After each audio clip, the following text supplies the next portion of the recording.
Picture yourself walking alone at night, the road dimly lit by the pale glow of the moon. The silence is heavy, broken only by the sound of your own footsteps. Then, from the shadows, she appears, a woman of extraordinary beauty. Her eyes shimmer, her voice is soft, and her smile feels almost magnetic. You can't help but be drawn closer.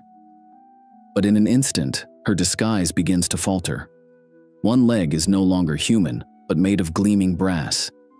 The other seems twisted and unnatural, the flesh of a beast. Her hair flickers like living fire, her face shifting faster than your mind can register.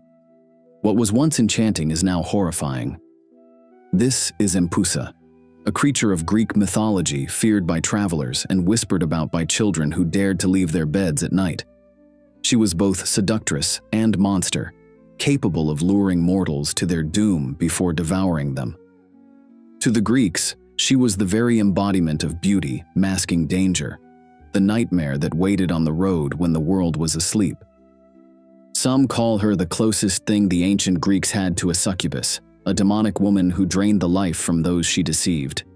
But unlike the succubi of medieval lore, Empusa's story is tangled in Greek folklore, comedy, and ghost tales. Part myth, part superstition, part cultural fear. And tonight we step into her world. This is the story of Empusa, the succubus of Greek mythology. To understand Empusa, we need to step back into the shadowed corners of Greek belief, where the world of gods and spirits blurred into superstition, and where the night itself was filled with things best left unseen. Empusa wasn't counted among the mighty Olympians or even the great titans. She existed instead on the fringes in the realm of phantoms, witches, and restless spirits. According to ancient tradition, she was a daughter of the goddess Hecate, the torch-bearing deity of witchcraft, necromancy, and the Crossroads. Just as Hecate ruled the boundary between life and death, Empusa moved within those same liminal spaces, slipping between the worlds of the living and the dead. Some accounts describe her not just as Hecate's offspring, but as one of her handmaidens, sent out at night to haunt lonely roads and frighten travelers. In this role, she functioned almost like an extension of Hecate's will, a living warning of the dangers that stalked those who strayed into forbidden places after dark. But Empusa wasn't entirely alone in her kind. Greek folklore abounded with nightwalkers, spectral women who preyed on men, children, and wanderers. Empusa was often mentioned alongside these beings, sometimes confused with them, sometimes distinguished as something more unique. Together, they formed a shadowy sisterhood of terror, all bound by a common theme: beauty that concealed danger, hunger that could never be satisfied. The name Empusa itself is telling. In Greek, it can be translated as one who leaps upon. It paints a picture of a predator lying in wait, springing onto its victim in a flash of horror. To the Greeks, this wasn't just mythological flavor, it was a name that carried real menace. Unlike the lofty tales of gods and heroes, Empusa belonged to the world of everyday fears. She wasn't part of grand epics or divine struggles for power. Instead, she was the thing you might encounter when you walked alone at night, or the figure your mother warned you about if you dared to sneak out after dark. She lived in the whispered stories passed from generation to generation, feeding not only on flesh, but on the unease that comes from the unknown. And though she would later appear in the plays of Aristophanes, where her frightening nature was twisted into comedy, her origin was anything but amusing. She was born as a warning, the embodiment of what happens when mortals are lured off the safe path, seduced by what they should fear. Empusa's place in Greek belief, then, wasn't one of glory, but of dread. She was a servant of the night, a weapon of Hecate, and a reminder that in the ancient world, the shadows themselves could be hungry.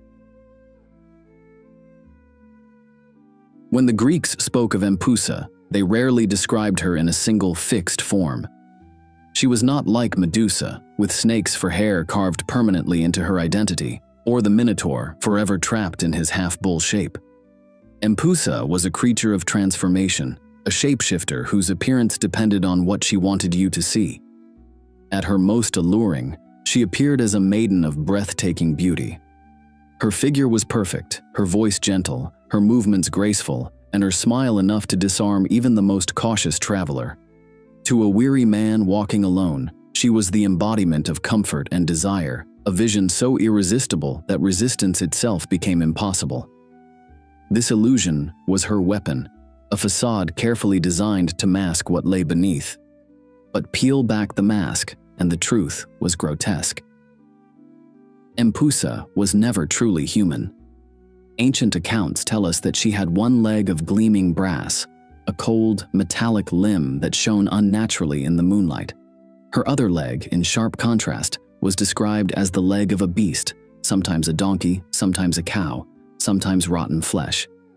This disturbing combination gave her an appearance that was both monstrous and uncanny, a reminder that she belonged to no natural order. Her hair was said to burn like living fire, a crown of flames that danced around her head and marked her as something otherworldly. Her face, too, could shift in an instant, one moment radiantly beautiful, the next hideous beyond comprehension. She was never one thing for long, always changing, always unstable, like a nightmare you can't pin down.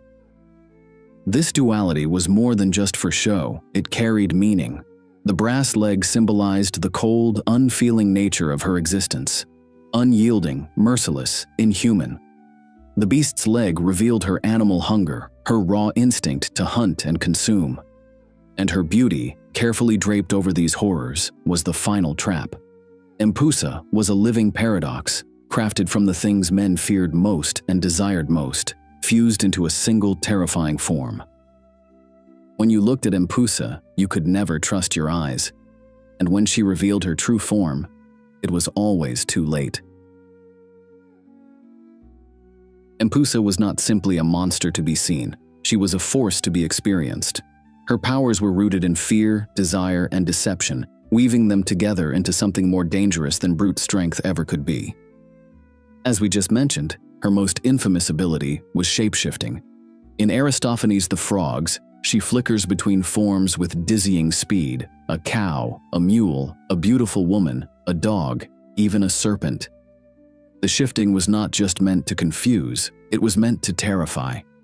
To see her transform in the blink of an eye was to be reminded that she belonged to no world, bound by no natural laws. For the Greeks, shape-shifting creatures were terrifying precisely because they could not be trusted. Empusa's very body was a lie. Yet her greatest weapon was not her power to change shape, but her power to seduce.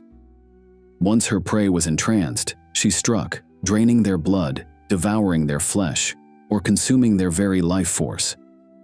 Some accounts say she feasted on men as a vampire would, others that she swallowed their essence whole, leaving nothing behind but a corpse and a memory. But Empusa's role was not limited to predation. She was also a creature of torment, a specter sent to haunt, frighten, and unsettle. To meet her on the road might not always mean death. Sometimes it meant madness, or humiliation, or being chased through the night by a horror that laughed as it pursued you. The Greeks often used her as a figure to frighten children into obedience. Mothers whispered that Empusa would come for the disobedient, creeping into the night to leap upon them. In this sense, she became both a supernatural threat and a moral lesson, a living warning against wandering where you didn't belong. Her connection to Hecate sharpened this role. As a servant of the goddess of witchcraft, Empusa's behavior tied into the imagery of the Crossroads, those liminal places where the living and the dead seemed closest. Travelers who crossed them after dark risked not only ghosts and spirits, but Empusa herself, lying in wait with the patience of a hunter. She also had a mischievous streak. Ancient texts sometimes portray her less as a relentless predator and more as a prankster spirit, scaring men into running for their lives.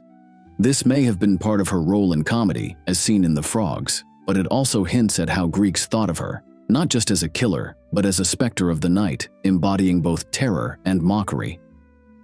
In short, Empusa's powers were not the strength of claws or teeth, but the mastery of illusion